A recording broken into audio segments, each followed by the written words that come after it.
You ready to do this, Matt? Yes, sir. Punch it, Chewie.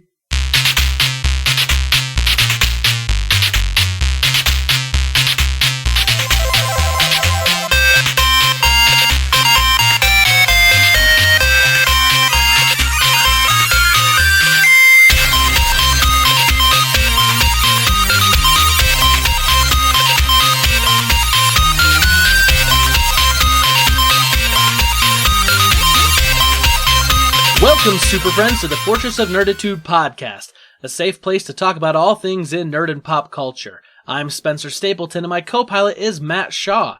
We're two nerds that just refuse to grow up. Thank you for joining us. This is episode 154. We release every Thursday morning. You can find us on our website, fortnerd.com. We have links to iTunes, Google Music, Spotify, YouTube, Stitcher, and everywhere podcasts are available. Stop by and relax a while. If you like what you're hearing, hit that subscribe button and get us automatically each and every week in your ear holes. Matt 154, how are you doing? So great. So great. It was a good week. Yeah? Yeah, it was fun. Halloween's fun. Halloween is fun. Since we last recorded the podcast, Halloween has come and gone. True. And a changing of the season has begun. Uh-oh. So that's not a bad thing. Is it Christmas in your house already? Not quite. Okay.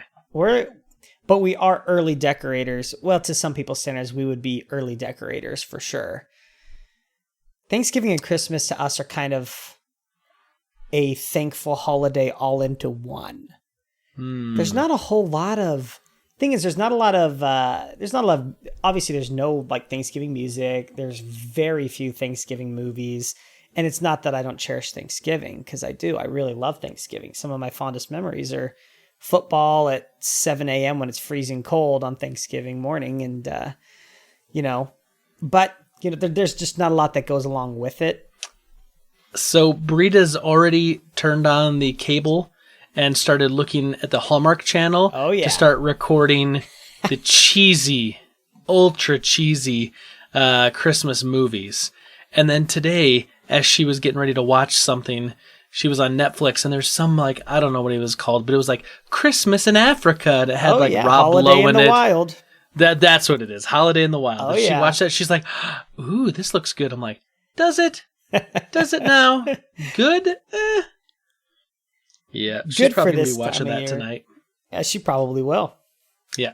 We've got that one on our watch list on Netflix. Yeah, we went through the whole Christmas movie thing too. I can probably tell you exactly what's going to happen in that movie. Oh, I agree with you. Right now. You could tell me. Every single movie is exactly the same, but there's something comforting in knowing the ending and just enjoying the journey. I don't know. It's stupid, but... Anyway, Halloween was great. We went out with Emmy. It's actually my brother's birthday on Halloween, so Halloween's always been kind of interesting. Mark was born when I was about 11 or 12, so there's a pretty big gap between us. He's the youngest in our family of 6, a lot of kids. So it's always interesting to see what's going to happen with Halloween and how that's going to be celebrated and how we work around cake and ice cream and stuff. But anyway, we ended up just doing lunch with him and then doing cake and ice cream at like 2 p.m. to make sure that everyone had time for trick-or-treating and greeting trick-or-treaters as they came through the neighborhoods. So yeah. Right. Yeah. We went out pretty early, about 6 o'clock with some friends just around the corner, Emmy's new friend, and trick-or-treated for about 45 minutes. It was really fun. First time in like a real neighborhood for us.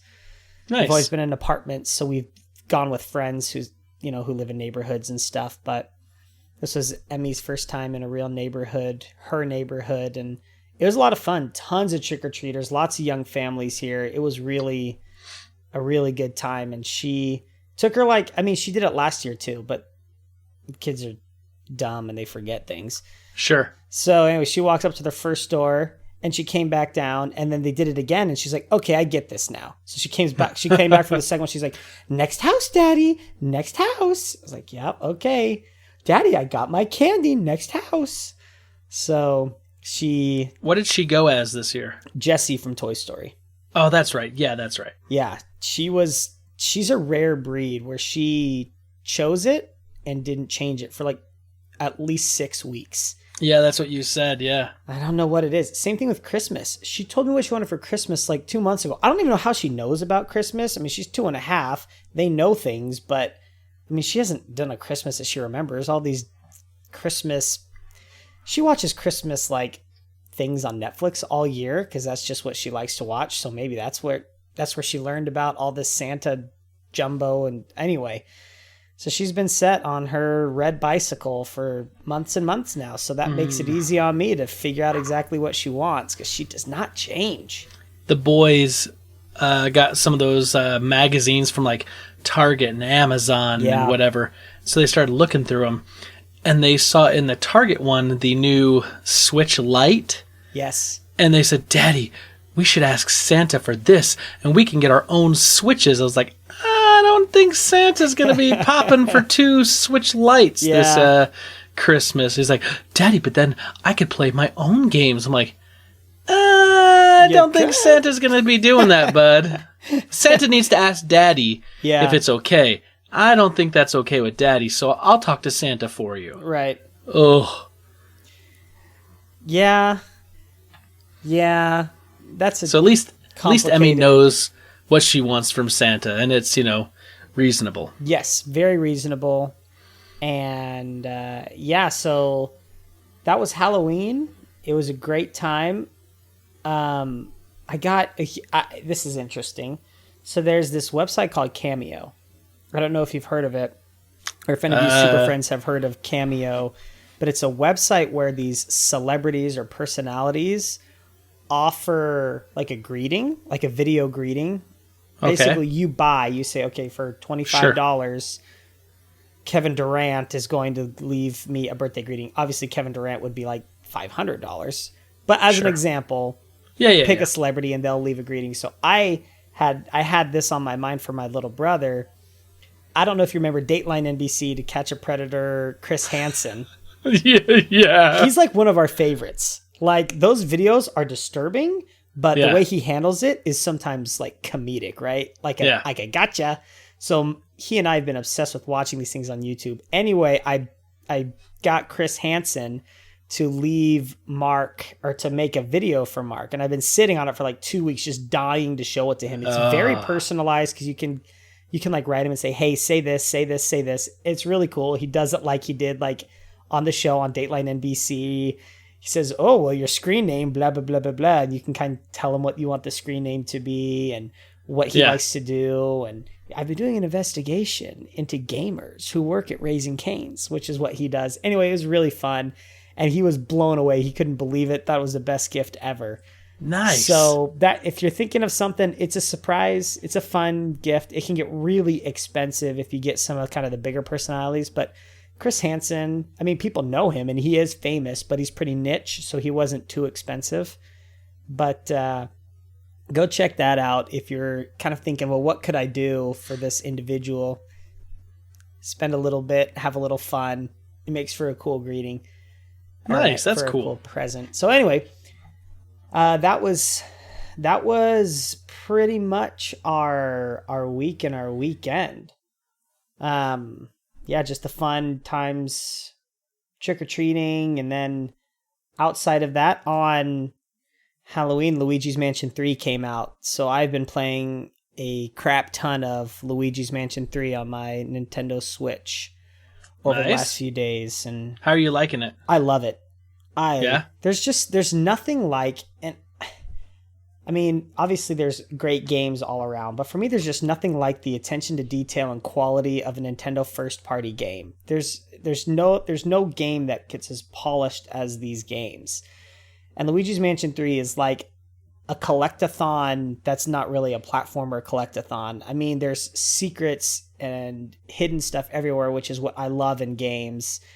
And the exploration of it all, it's a really fun game, really good. Your boys would absolutely love that game. I know that. I think Charlie saw it somewhere, and he was saying he wants that. He said it looks like an amazing game.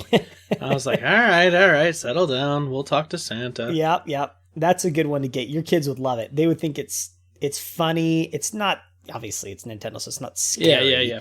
But it's just the right amount of like family spooky. Emmy loves it. She thinks it's hilarious.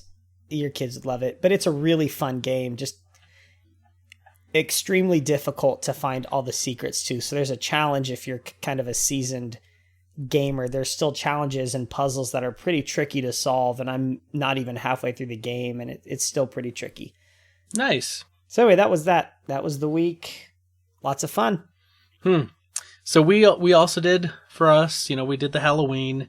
We took the boys out trick-or-treating, and they did maybe about an hour, but it was cold. It was really cold. It was probably, the high that day was 40, and by the time we got outside, it was maybe about 35 degrees, and like the temperature was dropping fast. Yuck. So we only did about an hour, and they got a decent amount of candy, not a lot.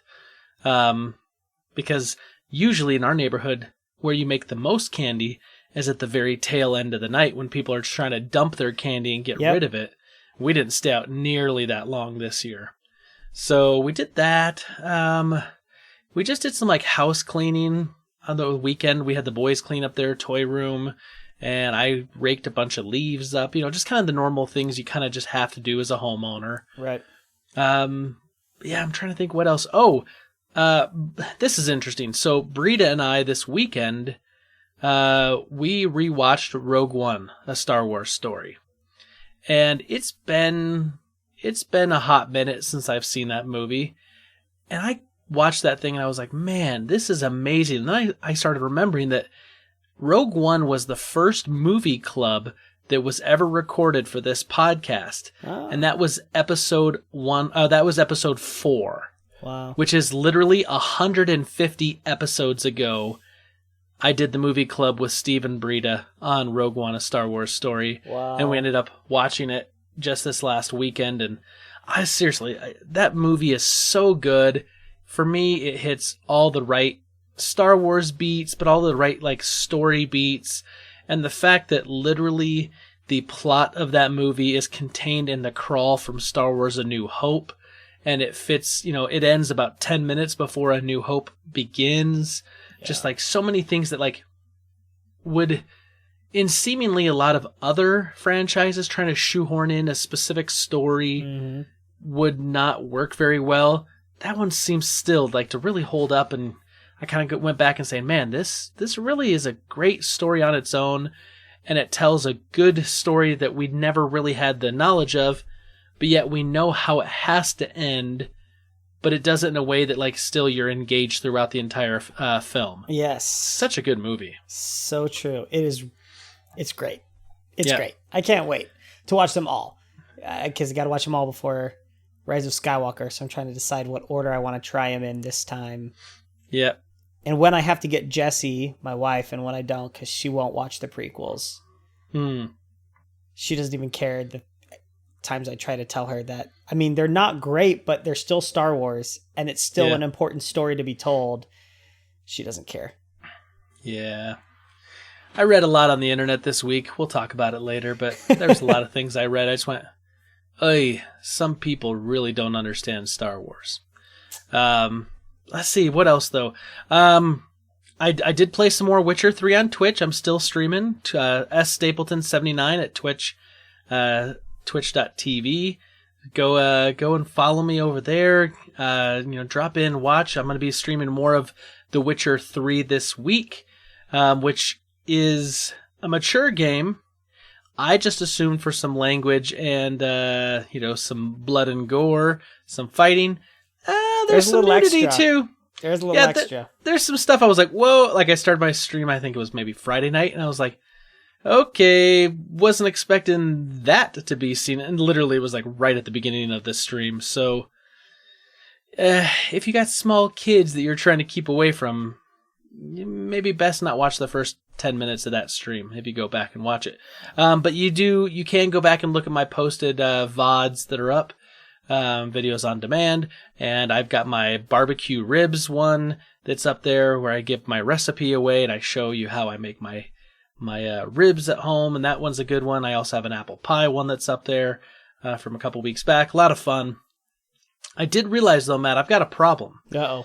The Witcher 3 is going to take me a considerable amount of time to play through while streaming. Yeah.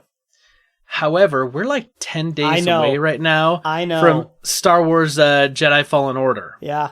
Yeah. And I know that I'm going to start streaming that. Yes. So I may have to do some soul searching and figure out, okay, maybe 2 nights a week I stream Witcher, and then 2 nights a week I stream Jedi Fallen Order, or I just straight up switch over and do the Star Wars game.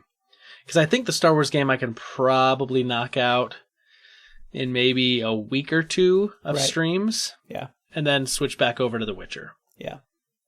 So I've got to figure that out, because that's a thing. That is a thing.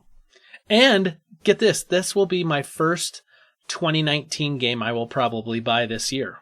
Really? Because I've just got such a good backlog of games that I'm playing through. I mean, Spider-Man was technically a 2018 game, even though I played it in 2019. You know, gosh, a number of things that I've played this year. So, yeah. Yep. Wow. Okay. So, yeah, right near the end of the year. But let's see, yeah. We did that. The weekend was pretty low-key otherwise, you know, just a lot of time spent, you know, with the family, playing around and this, that, and the other. And, yeah, just kind of back at it and just, you know, hanging out with the fam and work and all the usual things. Nice. So, I think, though, it's time we get to the thing we do every week with extreme prejudice. Ooh, yeah. I think it's time we got to kill some Bothans. Let's do it. I always have to let you know, many Bothans died to bring us this information. Rest in peace, you Bothans.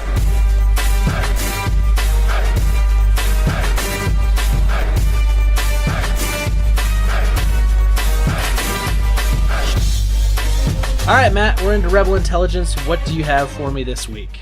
Right on. So the first thing I have this week is, remember that really, really great animated Spider-Man movie that came out at the end of last year? Spider-Man Into the Spider-Verse? Yes, one. I do. That one. The one that Sony did right. It. Yeah, I just rewatched it like maybe 2 weeks ago. And was it great?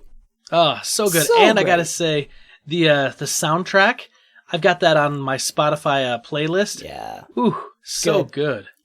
They hit all the right beats on this one, I'll tell you. And they know they did, because the sequel is coming. Surprise, surprise to nobody, but right. The sequel is coming. But what we do have is a release date of April 8th, 2022. So we got to wait a while. All right. So we've got like a little over 2 years. Yeah, right about 2.5 years that we get to wait for the next one, which makes sense because that kind of a movie cannot be easy to animate. No. It's not gonna be like South Park where you're gonna throw together an episode super fast. Right. Yeah, this is not a point and shoot. This is considerable, which is half of what makes the movie amazing, is the stylistic way they approach the animation. So, I mean, I'm not an animator, I'm not an expert, but I imagine that takes a very long time to do. Lots of drawing and voice acting and story plots and all that jazz. So at least another few extra steps. But we know that it's coming, and we know that it's coming on April 8th, 2022. Nice. I love that movie. I'm looking forward to it. I did see that news. I went, ooh, yes, because I debated whether or not to let my kids watch that movie because they were still pretty young, and it kind of deals with death, and there's some more kind of adult themes there. But I ended up letting my kids watch it, and they love that movie. Right. Just love that movie. Yeah. So, yeah, almost 2.5 years from now when the second one comes out, I'll probably just take them to the theater. Sounds like a plan. Maybe by that time, I'll take Emmy to the theater. Right? 2.5 years from now, man, she's gonna be like 5. Yeah, I mean, I think that's pretty much where Jackson and Charlie were right around when they saw this one. Yeah. So, cool. I like that. That's good stuff. All right, here's something I find really interesting. So, if you've been living under a rock, there was this huge series on HBO called Game of Thrones. It's this massive fantasy series that did big numbers for HBO, right? Yes. And George R.R. Martin, who is the author of The Song of Ice and Fire, the book series that TV show was based off of, on his blog recently said that one of the kind of prequel series that he kind of helped pitch and had some ideas has been greenlit. It's going to be called House of the Dragon, and it's going to basically focus on the Targaryen family about 300 years before the Game of Thrones series, and it's basically going to pull from one of his stories from a book called Fire and Blood, which is kind of like a companion novel he kind of wrote to his series that gives a bunch of the history of the Targaryen family, which, if you've read those books, you understand that, like, the Targaryen family was like the huge dynasty that ruled Westeros for literally hundreds and hundreds and hundreds of years, up until about 20 years before the TV show starts with Robert's Rebellion and the overthrow of the Targaryen dynasty. So there's going to be lots of stories, lots of things they can do. They're going to be able to have dragons in this thing. Like, they're going to be able to do an amazing Game of Thrones style series based in that world. Basically kind of like a prequel standalone series. HBO's picked it up. It's going to have 10 episodes in the first season. It'll probably go more if it does well. But what was interesting is George R. R. Martin says that he would like to write for the show, but he says that first, before he can write for the show, he is committed to finishing the long-awaited book 6 of his series called The Winds of Winter. And so he will not write for that one, which is interesting because I think George wrote at least one episode in each of the seasons, I think up through like the 4th or maybe 5th season of Game of Thrones, and then he basically said, I can't do that anymore. I've got to focus in on Winds of Winter and writing the book. This is interesting. This is good to know. It's great to hear that we're going to get more kind of in that world on HBO. But at the same point, like, we've been hearing that he's been writing this Winds of Winter book since 2011. It's been 8 years. Oh, man.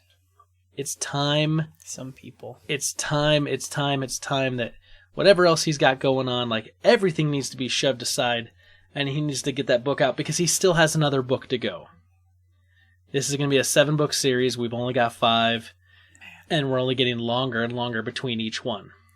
So that's frustrating. I'm sure it's frustrating as a fan. I can only imagine having to wait 8 years for the 6th Harry Potter book.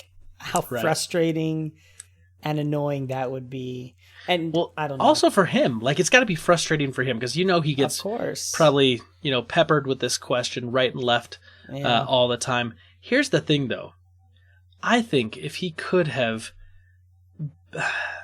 I worry because, like, the first couple books came out a little tighter, and then they started getting longer in between. And as the series started getting more popular, he started having more press events and more other things he was doing, and Comic-Cons and this, that, and the other. And so, like, each book has gotten progressively longer and longer and longer until release. And I just wish that for his sake, that these books would have been accelerated a little quicker. Because if he would have dropped his 6th book while the TV show was still at its height of popularity and was still, you know, actively on TV, that would have literally drove so many fans of the TV show to go out and pick up the books and read his written work that he has slaved over, you know, for probably close to 30 years now. Right. Whereas, you know, because a new book didn't drop, people are going to be like, I got the TV show. I think I've kind of got it all. I'm good. Yeah. So, yeah. Anyway, new series. HBO's picking it up. Cool. House of the Dragon. Right on. Probably won't be a couple years till we see it, though. My guess is 2021, maybe 2022. Maybe when Spider-Man Into the Spider-Verse 2 comes out. Speaking of future projects. Yeah. It is being reported that Peyton Reed will return for Ant-Man 3 and that it is hitting theaters in 2022. Okay. Potentially. Oh, here we go. So there's no for sure date on this movie yet. This is the release date. So we'll see. The only thing that we know is it's being reported that Peyton Reed will come back. He did the first one. He did the second one. Why wouldn't he do the third one? You may better know him from movies like Bring It On. And I think of course. The Breakup or something like that. Breakup. I don't remember. I did some research. That was pretty funny. He jumped from those movies and then whoop, Ant-Man. Yeah. Ant-Man and the Wasp. And now the third Ant-Man, yet to be titled, yet to even know if the Wasp is involved. I imagine she will be. And he replaced Edgar Wright, because Edgar Wright originally was going to do Ant-Man. Yeah. So that's what we got there. He will be back. I mean, it's an easy choice. They were both good Marvel movies. They're not my favorite. I don't seek out Ant-Man movies. Yeah. Not because I don't like the character, but maybe it's just they feel less important in the MCU as a whole. If that makes sense. Yeah. They feel like a little more frivolous, and not that that's a bad thing, but I like kind of the heaviness of the Marvel stuff too. Yeah. So no, I really do like the Ant-Man, and I go out and see them because they're fun. Right. They're a popcorn movie. You're gonna eat some popcorn. You're gonna enjoy yourself.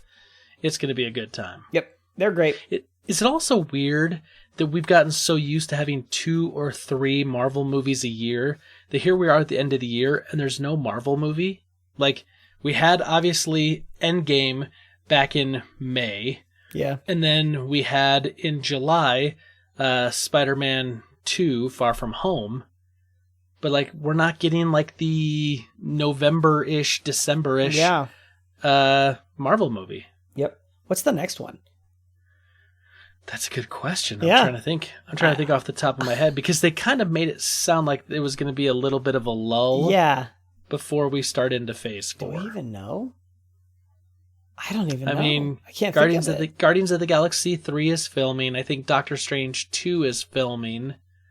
Is it Thor whatever? Love and Thunder? Yeah, is that the next? Maybe. Maybe that's in there somewhere. I don't know. Hit us up, Super Friends. We look stupid right now. Caleb Albers, come through. Yep. I know you know this like off the top of your head. He's probably listening to this going, come on, guys. Don't you have your little handy chart in your wallet you can just pull out and look at it? Oh, gosh, I don't know. I mean, we could Google it. I mean, we're sitting at a computer. We are at our computers. We could edit this out and pretend like we knew, too. Yeah, we could, but we're not going to. Nope. This is always unedited, unadulterated fun. Well, I mean, sometimes we edit, but shh. Anyway, what else you got, Spencer? So obviously, I said I'm playing The Witcher 3, and I'm really enjoying that game. Yeah. Did you happen to see that old trailer for the Netflix The Witcher series that dropped last Friday? I did, actually. What did you think of it? I'm not gonna watch it. No? I saw a bunch of naked ladies in the back, and I lost interest. Oh, I didn't even check that out. Well, Mom, I got an acute eye for those kind of things. Let's just say that.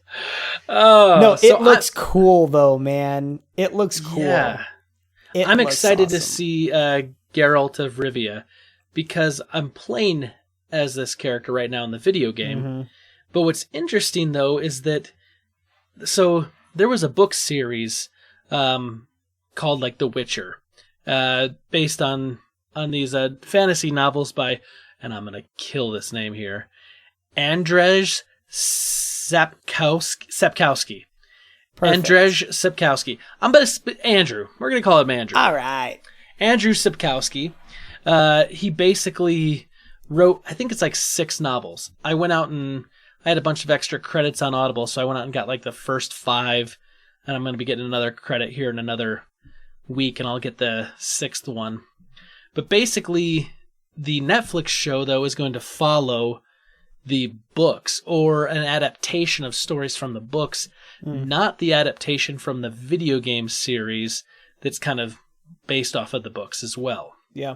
So what's interesting is that if you're a gamer and you've played The Witcher, Witcher 2, Witcher 3, The Wild Hunt, you've played any of those games, you can still watch this and get a completely different story, all in that world, though, with characters you already know. I kind of went on to IMDb and was looking at kind of who's playing who. Oh, yeah. And I was starting to recognize a lot of names and characters that I've already heard of or met in the game that I'm playing. Yeah. So it looks really cool. I mean, Geralt of Rivia is a witcher. He's part of a kind of like a supernatural society of like these warriors that like hunt down monsters, basically. Like they have some magic abilities. They're not sorcerers, but they have some magic abilities. They can also use like potions and like oils and stuff to like help make them tougher. And then they also have a little bit of magic ability to do a few things. And basically, though, their job is to like hunt down all these monstrous creatures, these supernatural creatures, but they get paid for it. So they're kind of like a mercenary as well. But the interesting thing is like, you get the sense when you watch the trailer that like maybe the monsters aren't necessarily the bad guys. Yeah. Maybe it's the humans. Right. Because of the way they treat Geralt. Because Witchers kind of are like these humans that have kind of been like mingled and mixed and experimented on with magic. And so they kind of treat them as like these, I don't know what you'd even say, like these like lesser beings. Yeah. Even though they're needed in their society to, kill the monsters, basically. Yep. I don't know. It looks really cool.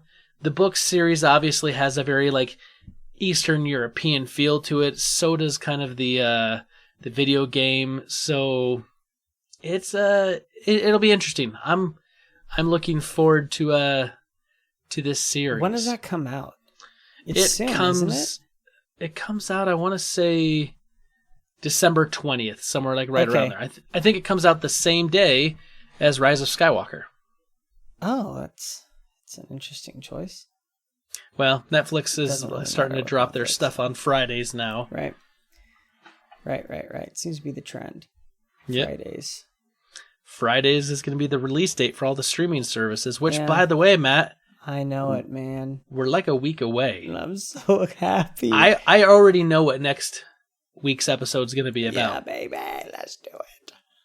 I think we're going to have to talk about the first episode of The Mandalorian. I know it, man. I can't wait. I love everything that is happening in my life.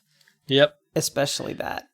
But I got one more thing. I'm just going to call this my one more thing for the week. Your one more thing. Wait. Apple there's at the end. More. One more thing. For those that care, we talked about Hocus Pocus 2 last week. And throughout this week, it has been confirmed through social medias, specifically Sarah Jessica Parker's Instagram, that the original cast has all signed on to do a sequel. They're all like, yes, let's do it. So... Is SJP's Instagram really like your source here on this? Yeah, I mean, she said it. So yeah, that's my source. Crazy. I'm not also all other mainstream media sources are reporting this, but they're getting from. Yeah, I just didn't know like if you specifically follow her Instagram. Ever since I heard about this being potential, I just was all over her Instagram. Hard pass. Sorry, Sarah, but not my thing. Anyway, that was kind of a more unofficial, official cool news. Mm-hmm. So, more Disney Plus stuff. But that's all I got. Nice. I'm not a Hocus Pocus guy, and I probably won't watch Hocus Pocus 2, but I guarantee my wife will. And she'll probably watch Hocus Pocus with the kids and get them to watch it, and then she'll watch the second one with the kids. And so I'm sure I'll catch snippets of it here and there as I roll my eyes and walk through the room. Yep, sounds about right. Yep. All right, so last week we asked the Super Friends. This was kind of like a 4-part question. It was really a 2-part question with like 2 sub-addendums to each question. Yes. What is your favorite candy? What's your trash candy from Halloween? What's the favorite costume you've worn? And what's your like trash costume you've worn, like your worst costume? And we got some answers. I also did say bonus points if you sent pictures. We did get a picture this week as well. So, let's start over on email, though, where we always begin, fortofnerd.com. Nope, that's the website. fortofnerd@gmail.com. I knew there was a .com in there. Yeah, you got it. Peter Christensen, he says, Dear Nerds, even though we want everything now, there's so much content that something new is coming out all the time. Better to release something great when it's ready, despite concerns about Disney's consolation of everything. It means that many beloved franchises will not be restricted by the availability of capital. There are many sad stories in movie history where a delayed or poorly performing movie brought down the studio that made it. But no movie has the power to bring down Disney. See Epic Rap Battles, History of Stan Lee vs. Jim Henson. That's true. I don't think one bad movie by Disney will bring down that entire studio. No way. It's just too big. It's too massive. Too many great IPs. I mean, let's be honest. The Last Jedi was probably one of the most divisive Star Wars movies to that fandom. And The Rise of Skywalker is already like sold out, and like everyone's gonna go see. Like that didn't topple Disney. No. So, he goes on to say, Alan Thicke had a nice renaissance in How I Met Your Mother as Alan Thicke, Canadian superstar, R.I.P. Yes, he did. Yes, he did.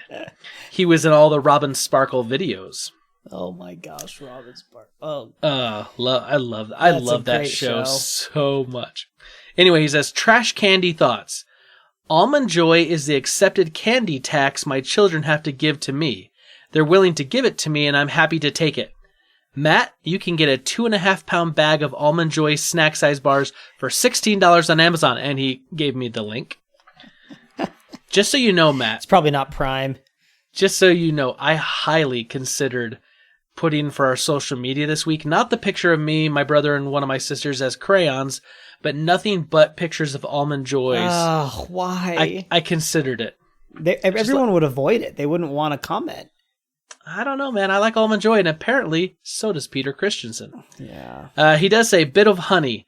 I've never heard of that one, but that was my mother's go-to reference for awful candy that made you hate the trick-or-treating house.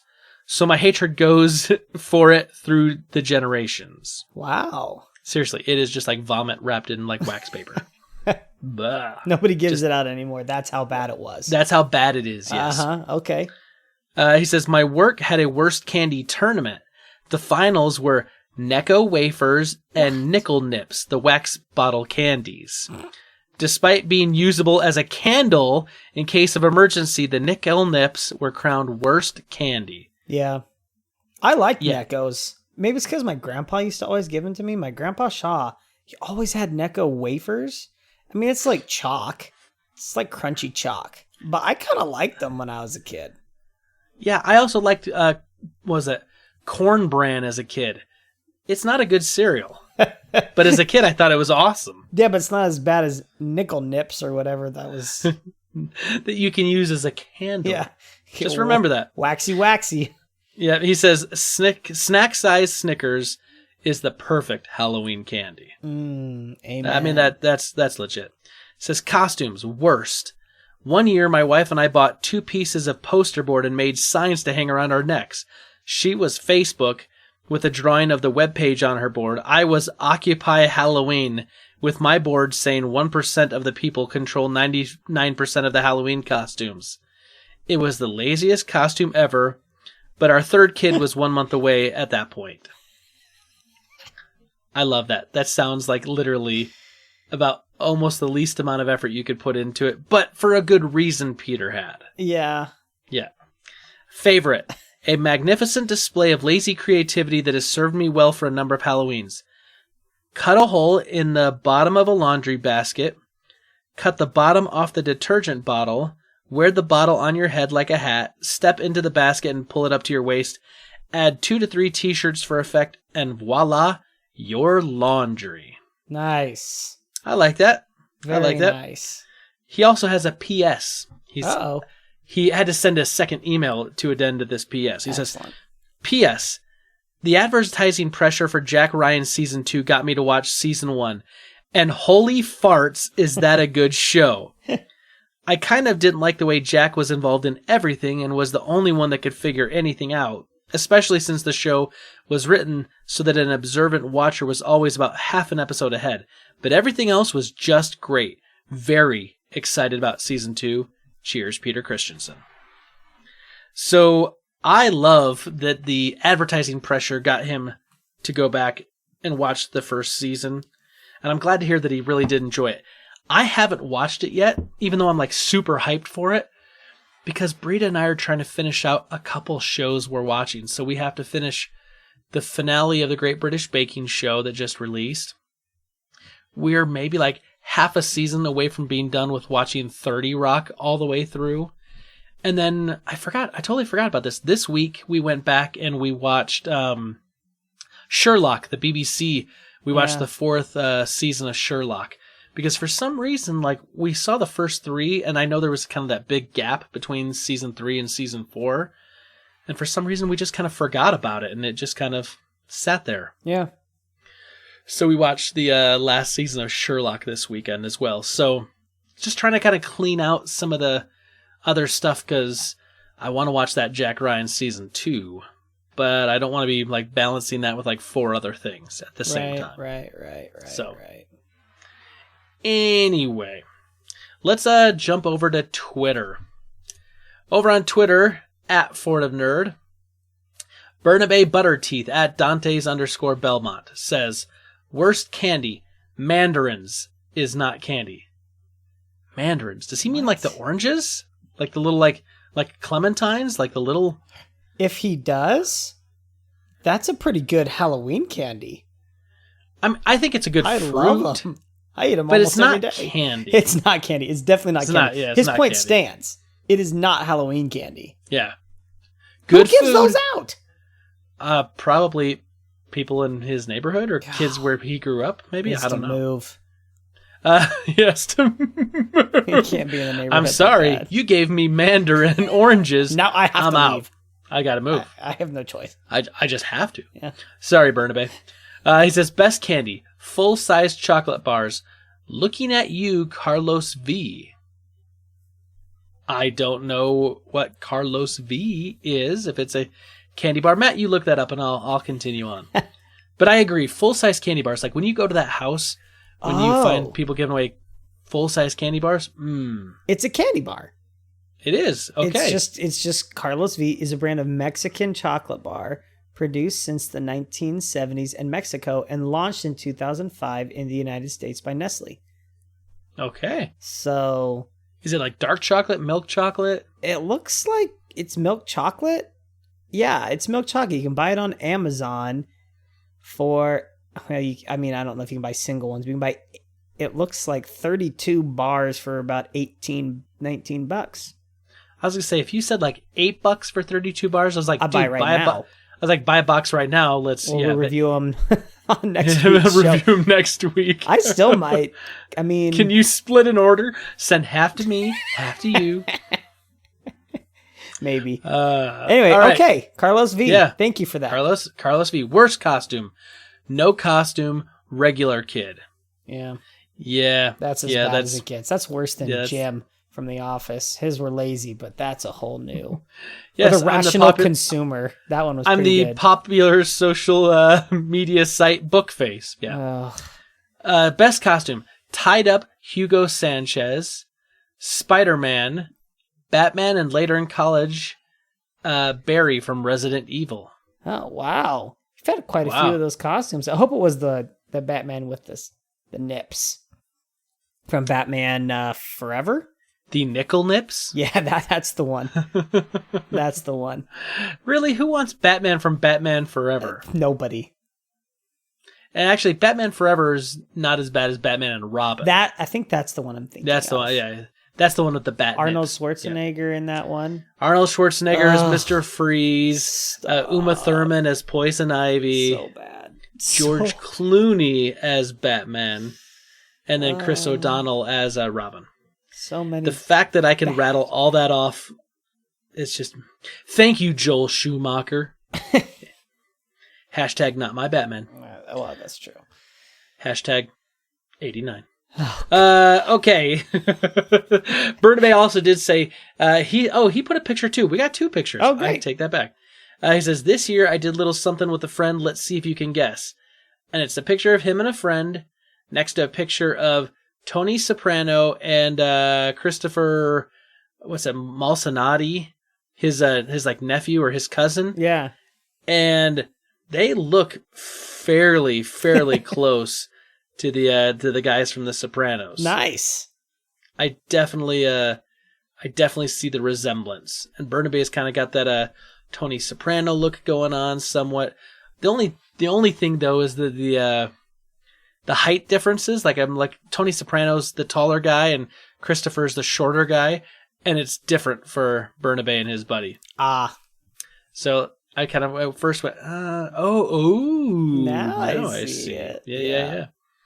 Well done, Mr. Butterteeth. Well done. All right. Tim Paulin at TPaulin20 says, best candy, my go-to is the at Twin Bing from Palmer Candy. Okay, cool. Chocolate nuts with a cherry center. It doesn't get any better. Hard pass from me. Ooh, you don't like the chocolate? No. Or is it the nuts? Or is it the cherry center? It's the cherry center. That's a no-no. What about like those like little candies you get, like the assortment ones, and you bite into them, like one's got like caramel, one's got nougat, and then you get the cherry one? You don't like that one? No, I spit it out. Really? And the coconut one, obviously, because I can't because do it's those. So close to a Mounds or an Almond Joy, it's delicious. Thing. You must reject it. I don't want fruit in my chocolate, just to be straight up. I don't want fruit in my chocolate. What about like those like little, I think they're called like Queen Victorias at Christmas. They're like a little cherry with kind of like the the cream, like in what are those eggs at Easter? The Easter eggs?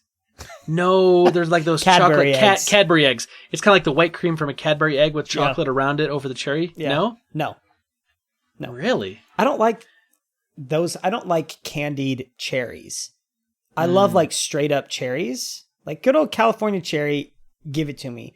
But like at Sonic, when they put the cherry in it, I'm always like, skip the maraschino cherry, please. Spare me. I don't want it. I don't want it touching my whipped cream. Get out of here. I like a black cherry. I like a regular cherry, but maraschino cherries, they're so like sugary. It's sweet. Weird. I don't even know how to describe it. Anyway, I also just don't want it on my candy. Most fruits, I mean, no thanks. Maybe a strawberry situation is not bad. Chocolate-covered strawberries I'll take. Anyway, we're wasting too much time on my preference of fruit in my food. Chocolate-covered cherries are pretty good. I didn't like them as a kid. I liked them as an adult. You should try one around Christmas time because they're very popular. Queen Anne. I think they're called Queen Anne cherries, something like that. Okay. Anyway. Actually, and I like chocolate-covered blueberries too, actually. Those ones you get at like Costco and Sam's Club. Oh, my. They're amazing. Stop me. So good. Anyway, but typically cherry flavored stuff, I don't like. So anyway, it sounds like an interesting candy though. I like chocolate nuts. Anyway. Yeah. But he says worst has got to be those awful orange peanut shaped things that taste like mushy styrofoam. Yeah. Those are called circus peanuts. So and they're bad. Nasty. Those are terrible. Here's why. I was thinking like, how is it that none of us said circus peanuts last week? And I'll tell you, I think the reason why. I don't traditionally associate circus peanuts with Halloween. It's a candy you can get any time of the year. It's not something that's like, I don't think it's traditionally given out, but it is trash candy. It's awful. It's bad. Really, really bad. And I just don't think people buy it. Is it around anymore? Oh, you can go to Cracker Barrel, and they've got like all like the candies, the little swizzle sticks, the moon pies, old people, and then of course they've got those circus peanuts. Those dang boomers. And the funny thing is, like my grandmother loved those. I was like, why? I don't. Not my favorite. Also, I don't know how nobody talked about candy corn. Candy corn's disgusting too. Corn is trash. It's a bad Halloween candy. I don't know why we buy it. What about like the kind of like the candy corn that's like in a pumpkin shape? Oh yeah. No. I don't understand. Anyway, candy corn is way too sweet and like a weird texture. No thanks. Bye-bye. Yep. All right, Tim Paulin does say costume, Black Widow, and the comic book Punisher. And he's got a picture of his lady in a Black Widow costume and him in a Punisher costume, and it definitely is like the comic book Punisher. Nice. It is fantastic looking.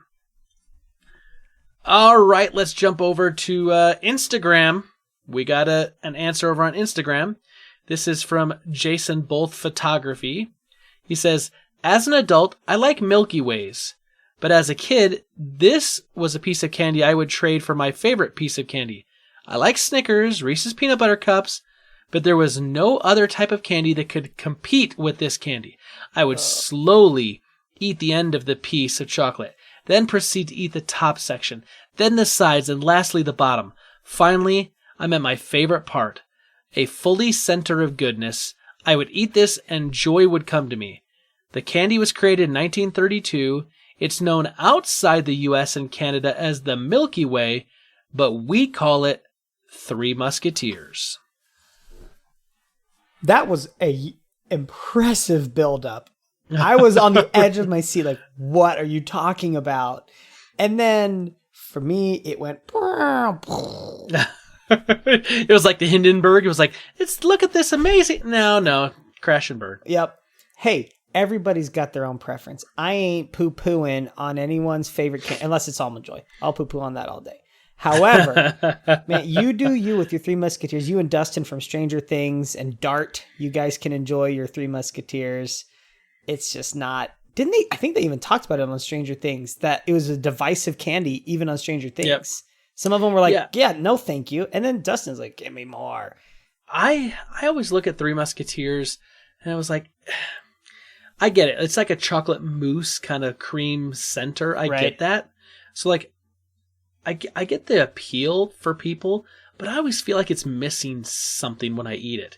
I agree. I always feel like if it had that chocolate mousse and like kind of like a graham cracker layer or kind of like a something about crunch. Yeah, kind of maybe like the kind of the cookie biscuit that's in like a Twix bar. Yeah. Or something like that. And then the chocolate kind of mousse layer, then the chocolate enrobed on it, or surrounding it. That I would be okay with, but minus that crunch or like a peanut or a something in it. It just, I don't know. I mean, I have never tried to eat it like he described. So I guess it's a different experience if you eat the sides and then the top and then the bottom and then just the airy inside. Nougaty. It's not nougat. I don't even know how to describe it. I think air. Chocolate mousse. I think chocolate mousse is probably the best way. Yeah. It's very light in its mouth feel. Okay, interesting. Yeah. All right. All right, appreciate that, Jason. Jason's a good super friend of the podcast. Anyway, we appreciate all your answers and pictures. Bonus points to Bernabe Butterteeth and Tim Paulin for getting pictures in this week as well. So you are now a +1 super friend. Woo! Bonus points. You got to give it out. So Matt, super friends are out there. 2 of them got bonus points this week. What can they do to help us this week, though? So this week, what you can do is turn on your smart TV, pull open the NBC app, I assume. I'm not sure where you can watch this, but give yourself some time and give the show AP Bio a chance. That's what you can do for us this week.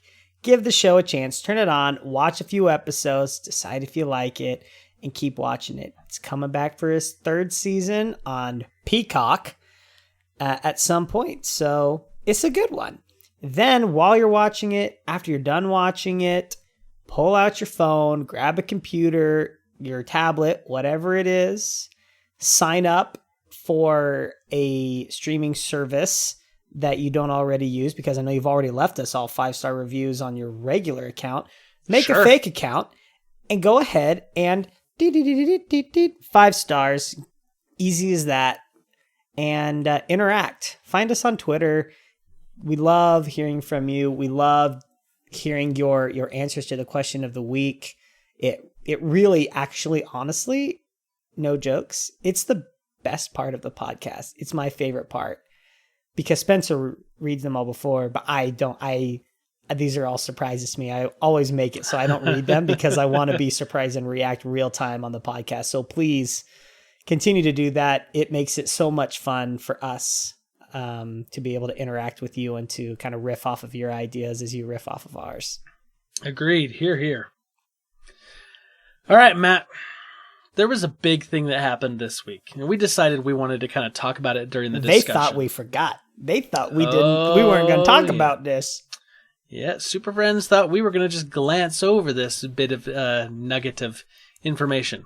So literally, like as we were recording last week, this news dropped, and like we were pretty much already through the Rebel Intelligence, and so we didn't have time to prep anything, and we didn't want to call an audible like midstream and try to like flip over and like figure something out when we had guests on. But immediately after the podcast is over, you sent me a text message. Yes. And you said, "Hey, have you seen this?" And of course I was like, no, but this is massive news. Yeah. You want to tell me what you sent me? I'm going to tell you what was sent. The Star Wars trilogy from our friends David, I don't know how to say his name.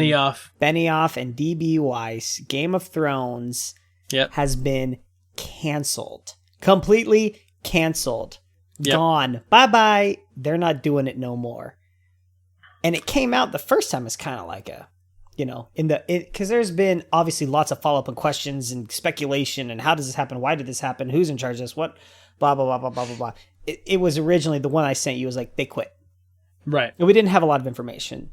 And it was like, it was very interesting. And then I was excited to see what the reaction was going to be on the internet the next day. Because this came out pretty late. Yeah, I mean, we got finished recording at like midnight my time. Right. And it had only been out for a little while. So this was this is pretty fresh in the morning for people. Anyway, it was, that was quite the, anytime I see Star Wars on my favorite news site, I go, oh my gosh, what is it this time? And this one, I was very, initially, I should say, I was very surprised. Yeah. I was really surprised too initially. Yeah. And I think you and I will dig into this a little bit here. As kind of the week developed and more came out, I wasn't actually as surprised as, my level of surprisedness, we'll say, fell off quite a bit. So David Benioff, and I was going to say Damon Lindelof, that's the guy from Lost, him and J.J. Abrams. David Benioff and D.B. Weiss obviously were the showrunners, co-creators of the Game of Thrones series that was on HBO that was massively popular. And at the time when they announced that they were going to get a trilogy of Star Wars movies, because you got to go back and remember a little bit that this was like right after The Last Jedi came out and was very divisive. They said that Rian Johnson was going to get another movie or possibly a trilogy of movies that won't take place in the Skywalker saga. And the internet went crazy and they were saying like, he ruined this movie and why would you give him other, blah, blah, blah, blah, blah. And then they said that they were going to have another trilogy of movies that had nothing to do with it, but then they kind of didn't drop anything. They didn't say anything for a little while. And then eventually they said that David Benioff and D.B. Weiss, the Game of Thrones creators and showrunners, were going to do those movies. And at the time, it got quite the positive reaction. Yes. But then something interesting happened. Yeah. The 8th season of Game of Thrones came out. And that season was shorter than the others. There was still a lot left to wrap up, which meant, okay, you went from having like 10 episodes a season to the second to last season had 8. This one's going to have 6. And so you're like, okay, they're cutting it down. And part of it, I think, was the fact that it was getting extremely expensive. I think part of it also is the fact that the showrunners, Benioff and Weiss, were kind of going without a net below them. They'd run out of material from the George R.R. Martin books, so they were trying to wrap up stories. And then that season came out. And as each episode, week after week, came and went, people online were complaining more and more and more and more about it. They felt it was rushed. They felt that things weren't being given enough due, that there was all this stuff that was alluded to in previous seasons that now was just basically being scrapped and not followed. And they started getting a lot of backlash. So much so that when the show ended, there was like a petition on change.org with something like 1.5 million signatures for HBO to refilm the 8th season. Yeah. Which some of the actors, I mean, admittedly and rightfully so, took umbrage with. And they said, well, this is what we presented. This is what we filmed. We believed in it. But it turned a very faithful fandom into kind of a toxic one pretty quick. Yeah. And a lot of that fandom has placed the blame right on Benioff and Weiss. Now we got the Star Wars news, right? And so everyone was saying, oh, the Game of Thrones, kind of got scrapped and they only did 6 episodes because they're going to go over and do the Star Wars stuff. And so they were leaving and they were just trying to rush it, which wasn't the case. No. But there's kind of this perception. So, Matt, why originally was the reason that Benioff and Weiss said they were leaving the Star Wars project? They said they were quitting because they had this deal with Netflix that they wanted to give their time to, that they just didn't have the time for both, and Netflix and their deal, apparently, with whatever they're creating over there is what kind of won out. Right. And it was like a $200 million signing that they did to go over and do stuff for Netflix. Like, it's not small money. No. Yeah. And Netflix needs, they need those kinds of, shows and movies and things. So I'm sure Netflix was. Right. Yeah. So as the week went along, how long did the whole we're quitting because we've got to focus on the Netflix story, how long did that hold up for? Didn't seem to last very long. No. It really didn't. Long. It was, when you've got the internet in the way that it is now, and the culture that we live in and the climate that we live in, with all of the ways to get information and to reach out to people and for these ideas to happen, and the way Reddit works. I mean, first of all, when I woke up the next day, all of like the top things on Reddit were about how happy everyone was. Right. That this was like, hallelujah, praise the Lord. These guys are not doing Star Wars. And they did, at that point, most of it wasn't about why they left. Everyone was just glad that it wasn't happening. Right. And good on Disney. And thank goodness this is, the greatest news, because they, like you kind of said, they royally screwed up Game of Thrones. I'm so glad that they're not getting their own trilogy now. It's very interesting. Yeah, it is very interesting, because the internet and the fandom turned on them fast. I mean, fast. Everyone keeps talking about the Game of Thrones stuff and saying that, they're not really great writers, that they basically just stood on the shoulders of an amazing writer. Right. And once that material kind of ran out and they were on their own, that's when things started kind of going south. Whether that's a fair criticism or not, that's pretty harsh. Oh, yeah.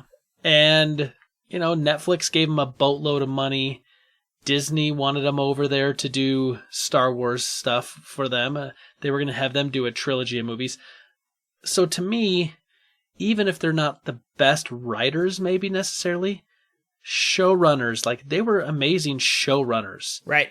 For Game of Thrones. So, directors, just all that kind of stuff. So, yeah. It got ugly pretty quick. It got really ugly on the internet pretty quick. But there's been some other interesting developments that have kind of come out. So, there's how to put this? Star Wars is a big intellectual property. And Kathleen Kennedy, who basically kind of runs Lucasfilm, it's pretty well known by this point that, like, you do things her way if you cross her, you're pretty much going to be off the project. Yeah. She was kind of, basically the one, along with George Lucas from like the very get-go, has, been at the center of the Star Wars universe and Lucasfilm. And when Disney bought Lucasfilm, they didn't bring George along, they brought Kathleen Kennedy along. So, a couple things have happened in recent memory. You remember that Colin Trevorrow was supposed to direct Episode 9? Yep. And Kathleen Kennedy wanted a more experienced director, and he was bounced from 9. If you remember Phil Lord and Chris Miller, which are writers that I really, really like their stuff. I mean, so good. Looking at you, Spider-Man Into the Spider-Verse, right? Yeah, Lego Movie, all that. I mean, there's some great stuff they've done. They were brought on to do the Solo, a Star Wars story, and they had creative differences with Kathleen Kennedy. Apparently, they were trying to make things too kind of like quippy and one-liners and, really kind of punch up the writing to make it funnier. And they bumped heads with Kathleen Kennedy, and they were out and replaced by Ron Howard, a definitely more experienced director. Right. I'm trying to think. There was someone There was some else. stuff with Rogue One, Gareth Edwards. There was some, because I read about this too, the history of kind of what was going on, and she kind of, Gareth Edwards obviously made a fantastic film, and he even got a cameo in The Last Jedi, which was cool, I thought. But they apparently were butting heads as well during the filming of Rogue One. I mean, we heard famously about the reshoots of Rogue One. Yeah. Obviously, famously about everything that happened with Solo. And then again with Episode 9 there was no director for a while. And it's been kind of a mess, to be honest. So to me, it seems like, and whether or not this is a fair criticism or not, this seems to be the case, is that Kathleen Kennedy has a very strong vision of what the Star Wars universe is, what it's going to be, and especially in these movies that tie into the Skywalker saga or fill in gaps and holes, kind of like Rogue One and Solo. And if you're not going to be a team player, and you're going to try, some of these like up and coming, because there's a lot of, Phil Lord and Chris Miller, up and coming. Colin Trevorrow's up and coming. Gareth Edwards is up and coming. Like a lot of these like younger up and coming directors, they're being, becoming quite big in Hollywood right now, and they're very fast rising. They want to kind of put their own stamp on it. And Kathleen Kennedy's saying like, no, this is the way this is going to go. This is how it's going to happen, right? Right. And if you butt heads with that, you're just gone. And she has the power to make that happen. Yep.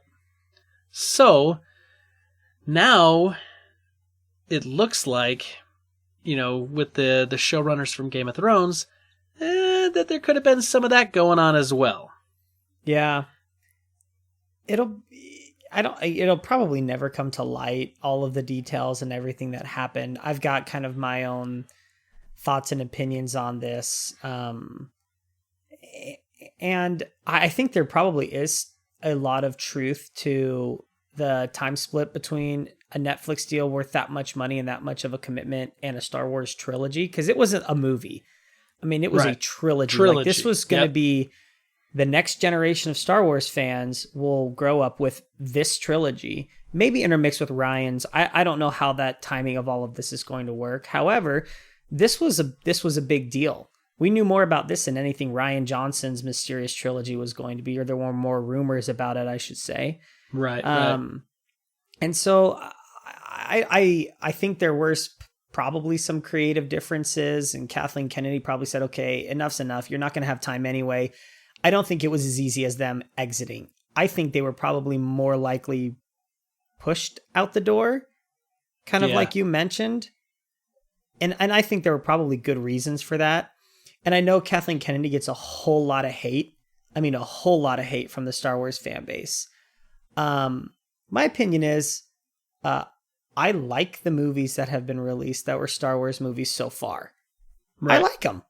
They're not, to me, they're all better than any of the prequels. Maybe Revenge of the Sith being the exception. But I like the movies that she's been in charge of, and even with all the drama with Solo, I think Solo's a great movie. One of my top, probably half of Star Wars movies is Solo. I think it was great. And I don't know that I trust Kathleen Kennedy completely. However, she hasn't really screwed it up to me yet. She's kind of given fans what they've asked for, in my opinion. They wanted more of the original trilogy. She got those people back. You want to know more about kind of that original feel. So we got Rogue One, we got Solo. You wanted Obi-Wan Kenobi back? We're making a TV show. She's done what fans have wanted. So I'm not sure all the backlash I understand. I don't want to get political on it or gender on it, but I do think a lot of it is because she's a woman. I will be honest about that. I think there is some gender bias in the way that people are seeing this personally. That's what I think. But it's interesting with this news. Who's going to direct another one? Is Rian Johnson still on board with this? She seems to like Ryan a lot. It'll be interesting. Everybody seems to think Kathleen Kennedy's out the door when Bob Iger inevitably resigns next year. It'll be interesting.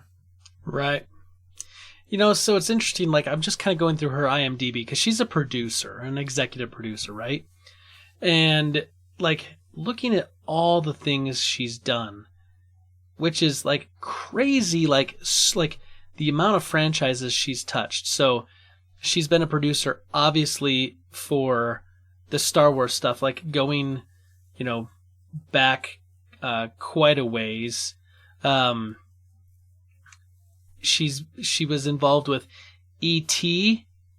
with Steven Spielberg, the Indiana Jones movies with Lucas and Spielberg, Back to the Future. Yep. All sorts of things. Like even some of my favorites, like The Money Pit, which is an amazing comedy.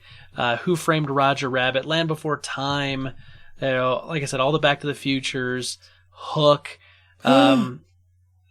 She's done a lot with Amblin Entertainment. Wow.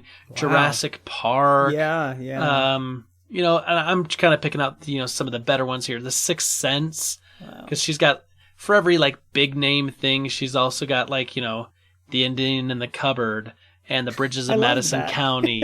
And so like, other stuff that's maybe like not as big, but like War of the Worlds and Munich and Seabiscuit, Curious Case of Benjamin Button, Lincoln.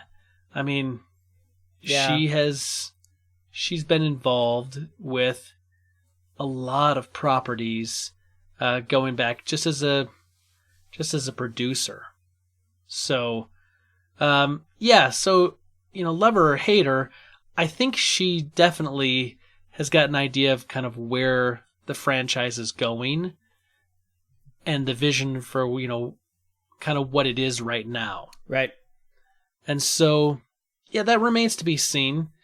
We did get some details on what the trilogy of movies was supposed to be about. Yeah. And basically it's kind of about a bunch of Force users that basically kind of start the beginning of the Jedi Order. And eventually they're going to faction out and we're going to end up getting basically the beginning of the Jedi and the Sith. That's what it looks like. Yeah. Which could be done really well. I'll state once again, they should have, or someone should have, Kathleen Kennedy, if you're listening. She is. This is my idea, which of course she is. Bob Iger listens, so why wouldn't Kathleen Kennedy? Yep. Do a freaking movie or trilogy based off of the video game Knights of the Old Republic. You get to go back in time. You get to tell, because there was like story stuff in there about the beginning of the Jedi and the beginning of the Sith, but you also get to tell some really cool stories and you get some really good bad guys and some good heroes, and I think you it's can coming. do that. Yeah, you can do that, and you can tell something that's not in the Skywalker saga at all, that will have nothing to touch really the Skywalker saga, but it's all about other Force users and Jedi. And anyway. Yep. Do that. I wouldn't be surprised if that's what Ryan's working on. Here's the thing. I think Ryan is going to make a trilogy. Well, they've said they're going to give him a trilogy. And I don't care how much backlash I think Kathleen Kennedy loved that movie, and she hasn't backed out on it with all the pressure that she's received. So why would she back signed out off on that now? movie. She signed off on that movie. She said she was happy with it. Yep. Before it released. Yep. And here's the thing. I'm not. We've had this conversation. I like The Last Jedi. I think it's a great movie. However, I completely understand the opinion of other people and how it fits in with the saga at large, and then this trilogy. I get that. I think Rian Johnson understands Star Wars. I don't know if you've gone in, or if Super Friends, if you've gone in and watched the documentary on the making of The Last Jedi, but his love, appreciation, attention to detail, and understanding of the doctrine, I'll say, of Star Wars, the Force, lore. It's impressive. I mean, he truly is. People give him so much crap, but the dude knows what he's doing, and he's very respectful of it. Now, with that, he didn't necessarily play with what tools were kind of given to him, I feel like, for the trilogy. But I think leave him to his own trilogy. Let him do 3 movies of his own, and I think he can make an incredible story with awesome characters in a time that we don't know, with no one having preconceived notions of what's going to happen or who Luke Skywalker is. And I think he can make an amazing trilogy, and I think it's going to happen. I think Kathleen Kennedy is not going to get fired or step down. I think she's at Lucasfilm. Everyone get used to it. And I think Ryan's going to make a cool trilogy. I hope so. I also agree, though, that he probably was in a really tough place because he's got to come in and write the second film in a trilogy in a very well-established movie franchise. And he has to pick up a whole lot of breadcrumbs that J.J. Abrams likes to sprinkle around. He loves to just leave and then leave it for other people. Yes, he does. Now he's got to clean up 2 messes. Yeah. His own and Ryan's, and he's like, ugh. Yeah. So we'll see. No, let me ask you this, Matt. So Benioff and Wise are out. They're done. Yep. I'm going to assume that there's still, even though this trilogy and this idea was canceled, I'm still going to make the assumption that there is an unnamed trilogy now that's going to be made a little down the road, and they're going to have to find a director for that. Who do you think they call in to be a director of this unnamed trilogy that basically was just vacated? Yes, great question. I texted my friends about this the next day. All the Star Wars nerd friends. And I knew, more like I told them who should direct it or who should be in charge of the next trilogy. My pick is the Duffer Brothers. I think that the Duffer Brothers, they could do something so epic. Here's the thing. Here's my reasoning with the Duffer Brothers. Okay. One is they understand nostalgia clearly. Sure. And I think that lived in nostalgic feel is what makes Star Wars so great. And I think they nailed it in The Force Awakens. I think JJ kind of nailed that, honestly. They also understand they're very good at mixing CG with practical effects. They make it look so it's not as silly. It's very seamless. They shoot on location for Stranger Things is a very real feeling show to me. They use as many practical effects as possible. And that's, I think, another thing that makes Star Wars so cool and so unique. The original trilogy, the prequels were just made in a computer, but the original trilogy, why we love it, is the practical effects. The puppeteering and that uniqueness of Yoda as a puppet and the other things that they do. And I think the Duffer Brothers could absolutely kill it with that. And then they've proven, at least to me, over 3 seasons of a TV show that they know how to do character development. I love these characters. They're all unique. They all have their own ways that they're changing and developing and growing. And there's always momentum, I feel like, with each character. And there's a purpose behind what they're doing. And so all of those things combined, I feel like the Duffer Brothers would be well equipped to take something on like this. They've never made a real movie, so there's that working against them. However, I feel like Disney getting a young up and comer like the Duffers. I mean, they're like in their mid-30s. These dudes are young. Yeah. But I just feel like they could do something really cool with Star Wars. That's interesting. So I thought about this a lot this week too.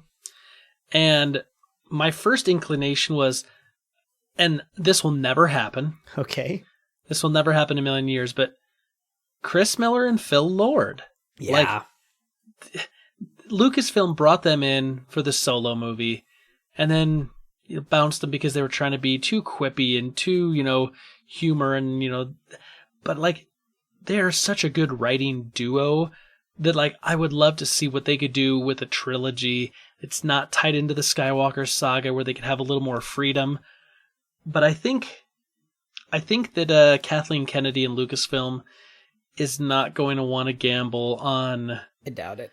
smaller directors that are kind of up and comers. So I think the Duffer Brothers might be a harder sell for Kathleen Kennedy. I like the idea, but I think she may have a harder time. So I was kind of like looking around, and I went back and was thinking, okay, well, who were the people that they said they thought potentially could direct episode 9 when it was announced that Colin Trevorrow was out? And one of the names that came up, which I think could be reasonable, I don't know if it would happen, but is Lawrence Kasdan. Oh. And if that name is familiar to you, it should be, because he wrote the screenplays for Empire Strikes Back, Raiders of the Lost Ark, Return of the Jedi, Shadows of the Empire, The Force Awakens, the Han Solo spin-off movie. He has probably done just as much in shaping the direction of the Star Wars universe than probably anyone else other than maybe George Lucas in the films. Right. He's got a long history of working with Lucasfilm, so he'd be kind of that company man, the guy that would, be willing to work with Kathleen Kennedy. But he's got some real gravitas in the Star Wars world. So I could see a guy like him being it. But some of the other names that popped up, people are saying like, oh, then you got to remind, this is a while back, they said like Justin Lin, the guy that's doing the Fast and the Furious franchises. And I was like, no. Joe Johnston's a no. Rian Johnson, this is before the Last Jedi.